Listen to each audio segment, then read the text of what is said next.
Hello friends, एक बार फिर आपके सामने एक नई प्रेजेंटेशन लेके हाजिर हैं और आज का topic Siachen glacier issue between India and Pakistan. छोटी सी वीडियो बनाने की कोशिश करूंगा। जिन लोगों को सियाचिन ग्लेशियर के बारे में नहीं पता कि क्या इशू है इंडिया और पाकिस्तान के दरमियान में, तो इस पर छोटी सी एक वीडियो है ये।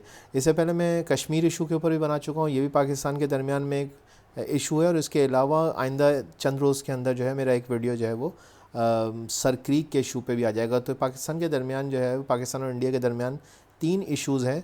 एक कश्मीर इशू जो स्टेट ऑफ कश्मीर का इशू है, और उसके बाद फिर सियाचिन ग्लेशियर का इशू है, ये भी रिलेटेड टू इस कश्मीरी है लेकिन ये अलग से सेपरेटली पढ़ा जाता है। और इसके बाद जो है वो तीसरा इशू जो है वो सिंध के इलाके में मौजूद जो है वो सर क्रीक का जो इशू है वो।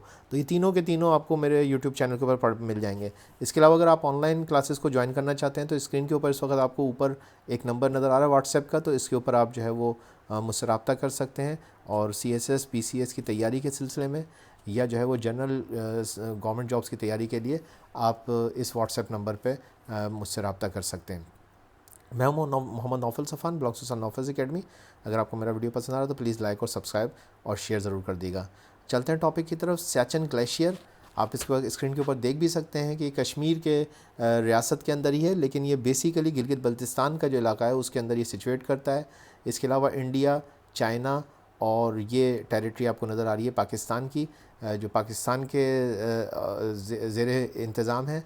और ये जो नज़र आपको हिस्सा आ रहा है ये सियाचिन ग्लेशियर का हिस्सा है। Siachen means place of wild roses, यानी कि ये मशहूर है ये वादी। जैसे कि आप जानते हैं स्याह का लफ्ज़ जो है वैसे भी काले के लिए इस्तेमाल होता है, तो सियाचिन यानी कि स्याह गुलाब, काले रोज़ का काले गुलाब, तो काले गुलाबों की वादी है ये, जहाँ पे कि सियाचिन नाम है। और ये दुनिया का हाईएस्ट बैटल ग्राउंड है, दुनिया में इससे ऊंचा कोई बैटल ग्राउंड नहीं है। सियाचिन ग्लेशियर बेसिकली 44 माइल्स या 70 किलोमीटर पर मबनी एक लॉन्गेस्ट माउंटेनियस ग्लेशियर है। और ये कराक्रम रेंज के अंदर स्टेट ऑफ कश्मीर के अंदर ही है, और ये इंडिया और पाकिस्तान के बॉर्डर के नज़दीक है। ये एक टेरिटोरियल कॉन्फ्लिक्ट है इंडिया और पाकिस्तान के दरमियान में। 1984 से पहले ये इलाका जो है वो फ़ौजों से खाली था, इस पे कोई फ़ौजें नहीं थी, क्योंकि वैसे भी इतना ज़्यादा दुशवार जगह है कि यहाँ पे कोई इंसान जो है वो आम हालात में ज़िंदा रह ही नहीं सकता है। कई डिग्री माइनस में जो है यहाँ पे -सेल्सियस के अंदर जो है ये यहाँ पे टेम्परेचर होता है। 10, 12, 15 माइनस होना तो यहाँ पे कोई बात ही नहीं है। तो आम हालात के अंदर यहाँ पे इंसान ज़िंदा नहीं रह सकता है। और सियाचिन ग्लेशियर 1984 से पहले जो है ये आर्म्ड आर्मी से पाक एक इलाका था। और बहरहाल कॉन्फ्लिक्ट तो इसके ऊपर मौजूद था, लेकिन यहाँ पे ना इंडिया की फ़ौज थी ना पाकिस्तान की फ़ौज थी। ठीक है जी। सिंस 1984 ऑपरेशन मखदूत, ये इंडियन आर्मी ने जो है ये ऑपरेशन किया था, और इसके ज़रिए से तेज़ी से जो है उसने इस इलाके को, जिसको हम सियाचिन ग्लेशियर कह रहे हैं, इसको ऑक्यूपाई करने की कोशिश करी। जब पाकिस्तानी फ़ौज को इस बारे में पता चला तो पाकिस्तान फ़ौज भी जो है वो अपनी उसने उसका रिस्पांस दिया इमीडिएटली, और जाके जो है वो सियाचिन ग्लेशियर के ऊपर जो है वो अपने इलाके को कैप्चर करने की कोशिश करी। और इस असना में जो है वो इंडियन आर्मी ने जो है वो कुछ हिस्से के ऊपर सियाचिन के कब्ज़ा कर लिया, लेकिन पाकिस्तान आर्मी ने भी इस सियाचिन ग्लेशियर के एक बहुत अहम इलाके के ऊपर जो है वो अपना जो है वो ऑक्यूपेशन जो है वो कैप्चर किया। और यूँ जो है इस वक्त सियाचिन ग्लेशियर के तकरीबन एक बड़े हिस्से के ऊपर जो है वो इंडियन आर्मी का जो है वो इस वक्त ऑक्यूपेशन है। और उसके साथ साथ जो है वो पाकिस्तान आर्मी के पास साल्टो रिज जो है सियाचिन ग्लेशियर की पाकिस्तान के पास है वो। और यूँ जो है वो दोनों आर्मीज़ जो हैं, इंडियन आर्मी और पाकिस्तान आर्मी, एक दूसरे के आमने सामने। और यहाँ पे जो है वो जंग भी होती रही है। मैं आपको बताता हूँ डिटेल में।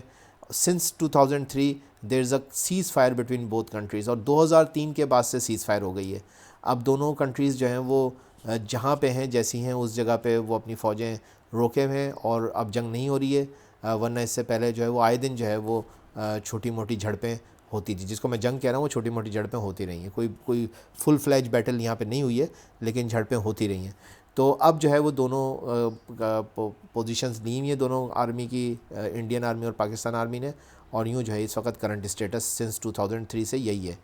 अच्छा, due to the extreme weather जो है यहाँ पे आए दिन जो है वो सोल्जर्स मरते रहते हैं, चाहे वो इंडियन हो या पाकिस्तानी हो। एवरेज एक पाकिस्तानी जो है वो सोल्जर जो है वो हर चौथे दिन जो है वो किल हो जाता है। और इसी तरीके से एवरेज जो है वो एक इंडियन सोल्जर जो है वो हर दूसरे दिन जो है यहाँ पे मारा जाता है। तो ये इस वक्त जो है इस आप जगह की शिद्दत को देखिए कि यहाँ पे जो सोल्जर्स जाते हैं तो ये समझ लीजिए कि उनमें से जो है वो बहुत सारे वापस नहीं लौट पाते घरों को। अब 2012 के अंदर एक बहुत अहम वाक़या हुआ और ये ग्यारी सेक्टर है, पाकिस्तान आर्मी की साइड पे ही है, जो पाकिस्तान की साइड है उस पे ये ग्यारी सेक्टर कहलाता है सियाचिन के अंदर। वहाँ पे एक बर्फ़ानी तोदा गिरने की वजह से 140 पाकिस्तानी सोल्जर जो हैं उसके नीचे दब के जो है वो शहीद हो गए। और जो है वो ये वाक़या बहुत इंपॉर्टेंट है सियाचिन ग्लेशियर के हवाले से। तो ये मैंने आपको जो है वो टोटल इसके हवाले से जो है वो डिटेल दी। आई होप कि आपको मेरी प्रेजेंटेशन पसंद आई होगी। Thank you very much.